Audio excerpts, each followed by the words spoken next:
இந்த கதிரேசன் கூடிய சீக்கிரம் சுடரோட கேஸில் சிக்கணும் அப்படின்னு சொல்லி நீங்கள் நினச்சிங்கன்னா இந்த வீடியோக்கு லைக் பண்ணி உங்களோட கருத்துக்களை தெரியப்படுத்துங்க.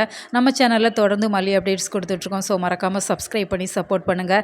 கதிரேசனை பொறுத்த வரைக்கும் ரொம்ப நாளைக்கு அப்புறமா அவங்கள காமிச்சிருக்கிறாங்க. ஏன்னா கதிரேசன் அவங்க உள் மனசுக்குள்ளே அவங்க பண்ண தவறுலாம் திரும்ப திரும்ப வந்து போகுது அப்படிங்கிறதுல அவங்களால தூங்கவே முடியலை. அந்த தூக்கத்தில் கூட புலம்ப ஆரம்பிச்சிட்டாங்க. அம்மா ரேணுக்கா என்னை விட்டுருமா, நான் தெரியாமல் செஞ்சுட்டேம்மா அப்படிங்கிற மாதிரி அவங்க புலம்பிட்டு இருக்கிறாங்க. இந்த விஷயத்தை இப்போ நிஷா கேட்டுக்கிறாங்க. அப்படிங்கிறதால ஏன்ப்பா இப்படியெல்லாம் கத்துனீங்க, என்ன ஆச்சு உங்களுக்கு அப்படிங்கிற மாதிரி நிஷா கேள்வி கேட்குறாங்க.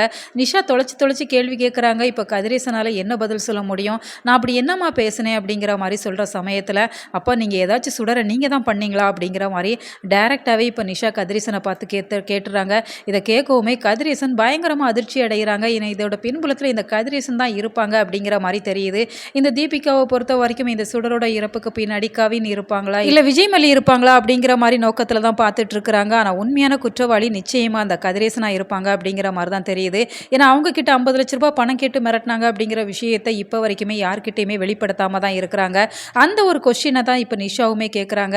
மற்ற எல்லார்கிட்டையுமே அந்த 50 லட்ச ரூபாய் பணம் கேட்ட விஷயத்தை நீங்கள் சொல்லலையேப்பா அப்படிங்கிற மாதிரி கேட்குற சமயத்தில் மற்றவங்க சொல்கிறாங்கன்னு சொல்லி நீயும் என்னை சந்தேகப்படாதம்மா, நான் மட்டும் என்கிட்ட 50 லட்ச ரூபாய் பணம் கேட்டு மிரட்டினா அப்படின்னு சொல்லி சொன்னோன்னா இந்த போலீஸ் என்னையுமே விசாரிப்பாங்க, அதுக்கு பயந்துதாம்மா நான் சொல்லலை அப்படிங்கிற மாதிரி இப்போதைக்கு நிஷாவை ஆஃப் பண்ணி வச்சிடுறாங்க. இருந்தாலுமே நம்ம எல்லாருக்குமே ஓரளவு நல்லாவே புரியுது இதன் பின்புலத்தில் இந்த கதிரேசன் தான் இருக்கிறாங்க. கதிரேசன் தான் சுடரோட இறப்புக்கு காரணமாக இருப்பாங்க அப்படின்னு சொல்லி அப்கமிங்கில் கூடி சீக்கிரம் தெரிய வரப்போகுது. ஸோ வெயிட் பண்ணி பார்க்கலாம். உங்களோட கருத்துக்களை கமெண்ட்டில் தெரியப்படுத்துங்க.